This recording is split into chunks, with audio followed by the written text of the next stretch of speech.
in a neighboring town. Unfortunately, 2 girls were killed in a hit-and-run crash. The man you see here, speaking on a YouTube live stream about 2 girls killed in a hit-and-run, is reportedly the 17-year-old who is now charged with their murders. I wish my sincerest condolences to those 2 girls lost in that tragic accident. Family members of the victims say the person who killed the girls allegedly stalked one of them for months, plotting to kill her. NJ.com was the first to report Vincent Battiloro as the suspect, confirming his name through traffic tickets. What else he reportedly said on live streams about the alleged murders that appears to be about one of the victims. We're on the case presented by Law&Crime. I'm Chris Stewart.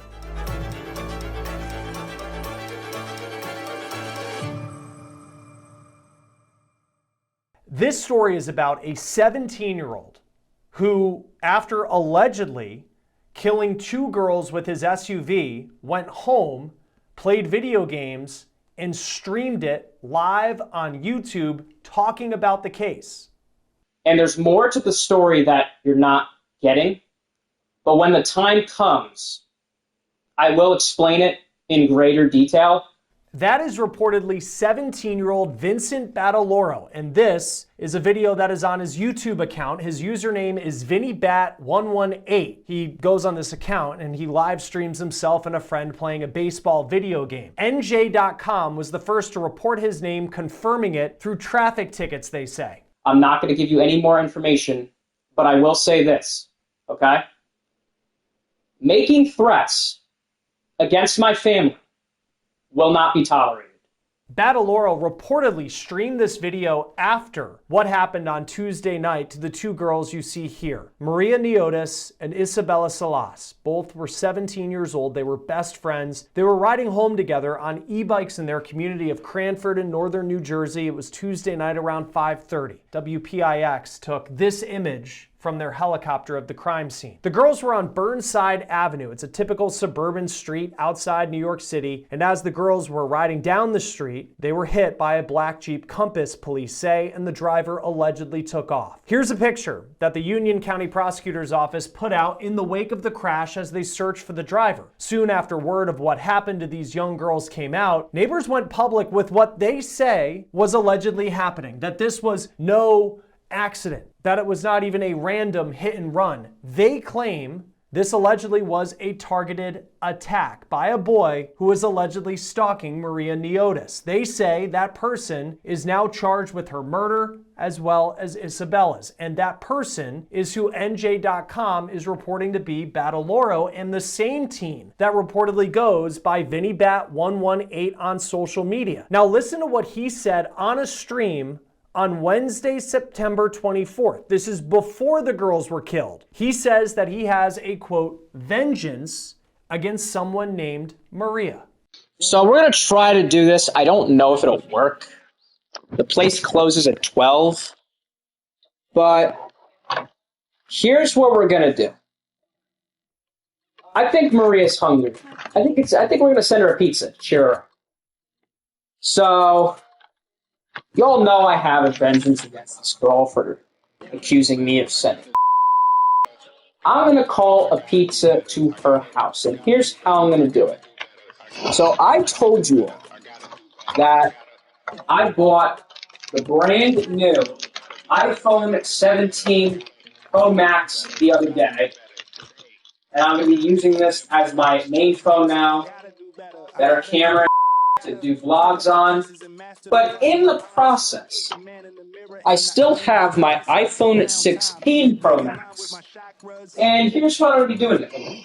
I'm going to be converting this as a burner phone. So what I'm going to do is I'm going to call Domino's, and I'm going to have a pizza sent to her house, and I'm going to tell the guy the driver will be paid cash at the door. Yes, cash at the door. So, Fula, Or my dad wants to call you Falula. Don't fool me. Stupid name. You should not have accused me of sending porn. And you should not have dragged me into creating a police report. So, Fula, you made a bad decision making a bad name of myself. You made a bad decision having this girl return to that school without me being there. I think you're hungry. We're gonna send you a pizza. Okay? I'm getting this set up. I'm gonna use my burner. And we're gonna call in a pizza. I'm gonna use a VPN so I don't get tracked. Order like 5. You sure? Huh? I don't know if I want to order 5. That would raise some suspicion.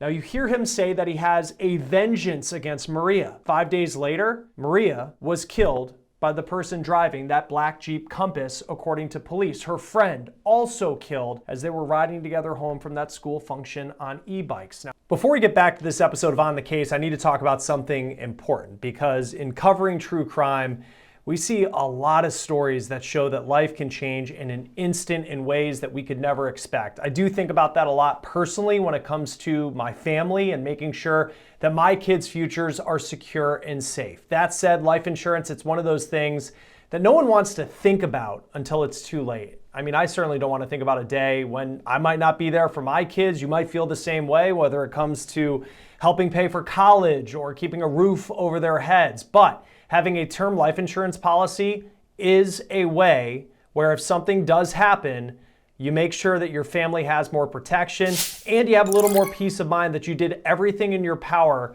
to help protect them in the future. Fabric by Gerber Life is term life insurance that you can get done today. It is made for busy parents just like you, all online, on your schedule, right from your couch. You can be covered in under 10 minutes with no health exam required. What's unique about Fabric is that they've partnered with Gerber Life, which is trusted by millions of families for over 50 years. Their high-quality policies are designed with flexibility to fit your family and your budget, like up to $1 million in coverage for less than $1 a day. They also offer all sorts of other features like free digital wills and even investment tools to plan for your family's financial future, and everything is easy to access right from your phone. So join the thousands of parents who trust Fabric to help protect their family. You can apply today in just minutes at meetfabric.com/OTC. That's meetfabric.com/OTC, meetfabric.com/OTC. Now, here is a stream from 2 months ago where Battiloro is talking about Maria once again as he is playing this baseball video game streamed live on YouTube. And she's getting her whole team to gang up on me. If I saw her in real life, she would be scared to even see my face, okay? And I only say that because somehow, some way, you know, I guess the brother of her got the report and said pull up to the house. When I said I would, the brother got all scared and backed out like a scaredy cat. He's dumb. Okay, he went back. He got all scared and backed out and said, I really don't want to fight. And then the girl in the body cam said, I don't expect you to realize how scared I am because he threatened to hurt me. So the brother said, come to the house. It's not worth my time. Battiloro says he has body camera video of an incident from police that he put on his Instagram, and he told people to go to his now deleted profile for, quote, exclusive content. We are working on getting that body cam video for ourselves if it does exist. Now, when Maria was killed, her uncle went on social media and called the killer a psychopath. He writes in part, quote, my beautiful young 17-year-old niece was killed. He said the suspect had followed her to her house for months. He allegedly harassed her. They say they notified the police many times. The uncle called the suspect a psychopath in this post and said that he hopes the law now does its job. Now, apparently on the internet, to the people who follow Vincent Battiloro on his baseball YouTube live stream account, it was no secret that people believed that he had something to do with what happened to Maria and Isabella. What I'm about to show you is after the alleged murders of this girl. And it's a stream that he did from his home and where the comments start coming in accusing him of this crime. Here he is reacting to a comment that says, quote, "Bro, you killed my best friend." I don't need negativity in this stream, so everybody's getting timed out. Then people start calling him a killer. Huh? I'm thinking maybe another way that we can do this stream. He then turns off the comments and allegedly makes a statement about what happened to Maria and Isabella as he is about to stream a video game. But I need to explain some things that have happened over the past few days. And I'm not going to talk much about it, but in a neighboring town, unfortunately, 2 girls were killed in a hit-and-run crash. Now, there has been a lot of misinformation going on over the internet. But I will say this. I wish my sincerest condolences to those 2 girls lost in that tragic accident. Okay? It is an absolute unfortunate situation, and there's more to the story that you're not getting.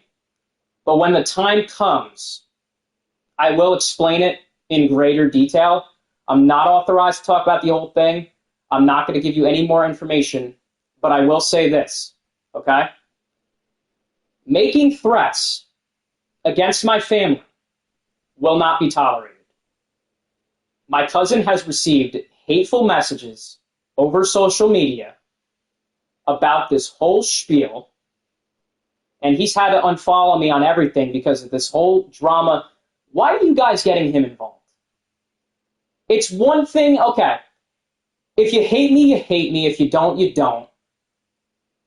You're opening up Pandora's box, getting family involved. And that just does not sit right with me. So I figured I'd make a statement about what happened. And I want to address something else, okay? Because this is a very serious incident that happened. And I really don't even know if I should be streaming this right now, but I have built a great following on TikTok with 39,000 followers that I have grown since 2020. And I want to thank each and every single one of y'all. I love you all to absolute death. And regardless of what happens, if you don't see me streaming for a little bit, you'll understand why. But this will be in the hands of Jesus. Everything will be okay. I will get this sorted out. And I plan to keep continuing playing co-op with my best friend, Evan. He has stuck by me through the whole side, and I want to thank him for that. Without my loyal friend playing co-op with me, I wouldn't be streaming YouTube right now. So there's more to the story. But again, I'm not going to be authorized to comment on it. And I want to thank each and every single one of you guys that have stuck by me through this whole thing. And I want to address one more thing, okay? I really think there needs to be more done to address mental health in this state. Because, you know, I don't even know how to explain this, dude. I've been bullied, ridiculed, and stuff over false allegations, okay? Over this whole thing about things that have happened in the past. There's more to this story. It'll come out in the future, okay? And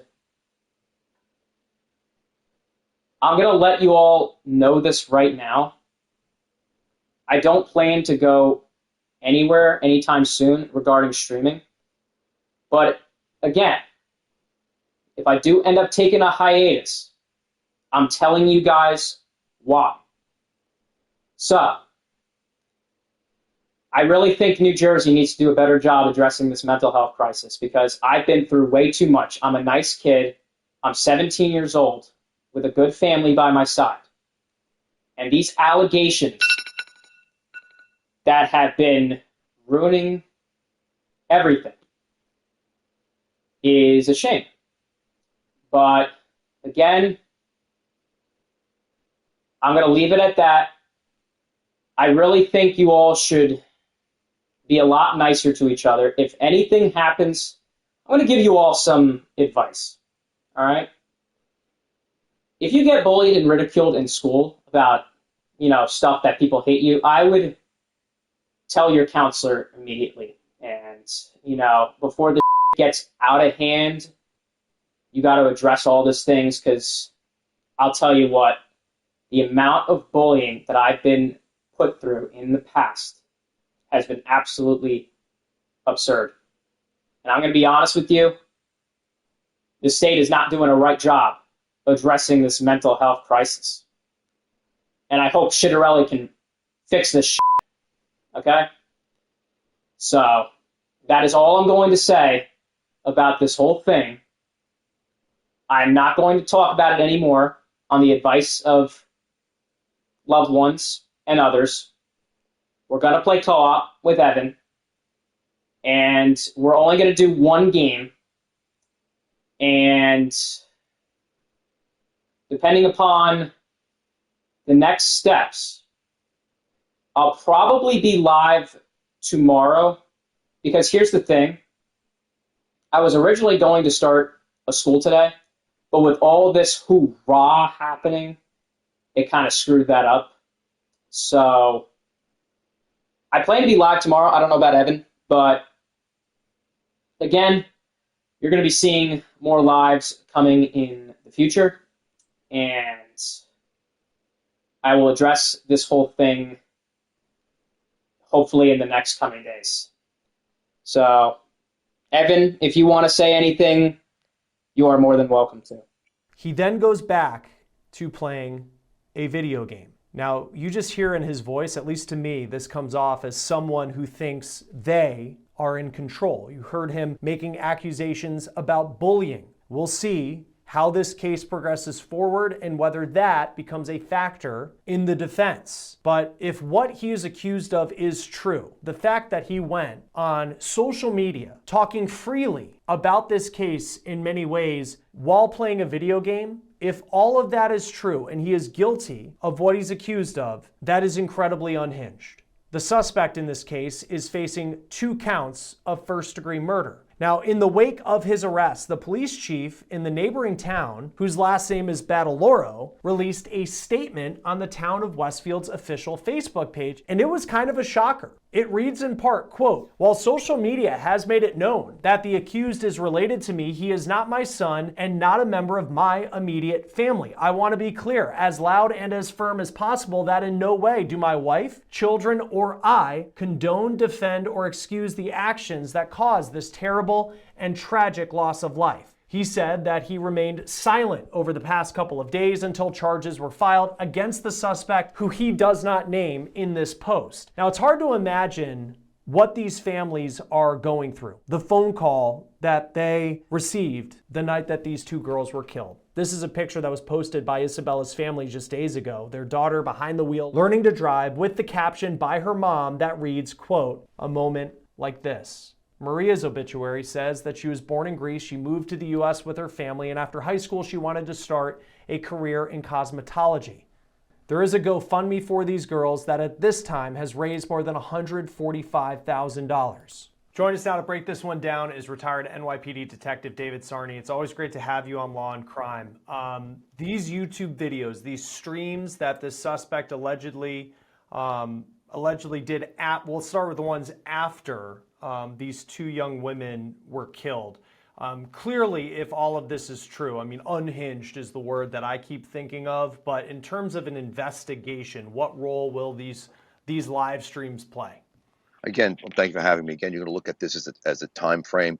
He's putting himself kind of in the position of where this incident took place, which is beneficial, and he's laying out an alleged alibi. So that's a benefit for police, because if you haven't had a chance to speak to him, you now have some more information about what he's saying. He's saying there's more to it, so it's beneficial. It's important because you're going to utilize that in the trial when there's a trial for this case, because he's putting himself involved, even though he's saying he doesn't say anything about the involvement. He does kind of involve himself by his quasi statements there. Right, because he doesn't straight up say that he certainly doesn't deny when people on this live stream are calling him out for it, but at the same time, he does not go over the line and say that he actually did it, kind of leaves it very vague. In cases like this, because, if this was an alleged murder of a firearm, the act of shooting someone more often than not is an intentional act.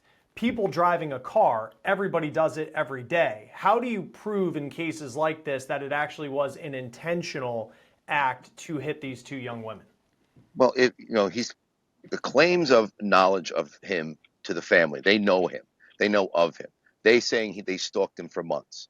Now, if there are reports based on harassment on the family, and I believe there are, and apparently neighbors said they saw him parked in front of their house, in front of this girl's house, time and time again for months, apparently. So that is another part of that investigation, another part of the piece to that puzzle. So, the intention is, the speed limit apparently is 15 to 25 miles an hour. He's struck at 70 miles an hour. I mean, they're looking at 70 miles an hour. This is where the accident, you look at the street, you can't say it's an accident. You can't say it was a mistake. I mean, that's the thing about it, which is beneficial, because I always say it was beneficial, but it's an assistance to that investigation. You want to make sure that you have everything. That's 70 miles an hour. Why there with those two girls on their e-bikes? Why then and there did that happen? And that's what you're looking at. And so you're going to try to get that why. If he's not going to tell you the why, the parts of that investigation to take place, which is the speed of the vehicle, any damage to the vehicle, statements now after the fact is what she's doing. He's not denying anything. He's denying nothing of the incident. He just says everything will come out, kind of, surmising it, going, well, there's more to this story than what it is. And whatever that is, he's claiming bullying, claiming harassment. The girl's family says he's been doing it to get to them too. So regardless of the disagreements the girls had with him, his intent was to do damage. You don't go 70 miles an hour and strike two people. And that's what he did. He struck two people. And that's the thing is you hear in one of the videos, he's kind of, the defense would be, I was bullied at school. And there's no doubt bullying's a big issue. And even if he was bullied, you still have you still get to the point where he would allegedly be behind the wheel of a vehicle targeting two people on e-bikes. One girl he didn't even know, apparently. It was all about the one girl he allegedly had stalked, according to what everything's been reported at this point.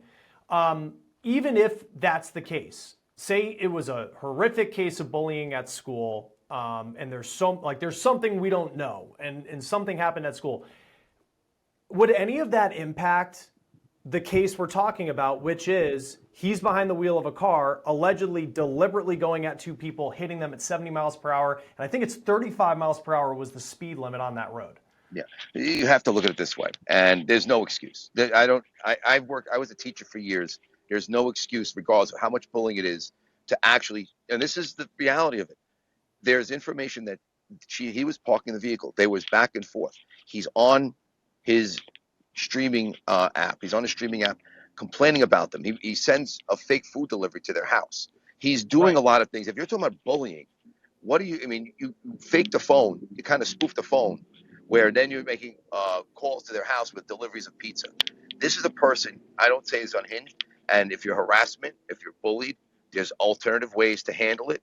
And this is, from a parental perspective, horrible to see for your family. If you're the parents and you've seen your kid go to this level, I can't imagine what has been done allegedly by him is damaged so many people on this, because he's the claim allegation of bullying. And let me tell you, if you're being bullied by two girls, this is not the way. There's no explanation as to taking a vehicle and running into people because you were bullied by them. He also was doing the same thing back. Apparently, he's harassing them also, and they made a harassment complaint. Whether it was followed up, how many reports were made, that's going to come up. But apparently, on his video, he said the complaint was being dropped for either lack of cooperation by one of the victims.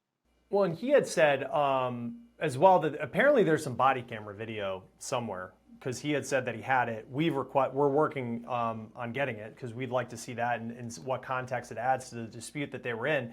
But even, let's just go back. Like, let's just say, like, his side of it is, hey, I was bullied by these two girls. There's no proof of that at this point. That's just what he's been saying. But he also says in that video where he talks about ordering a pizza to her house, if this is the same girl, but he says the name of the mom, which is, I believe, her mom, and it's clear that that's who he's talking about.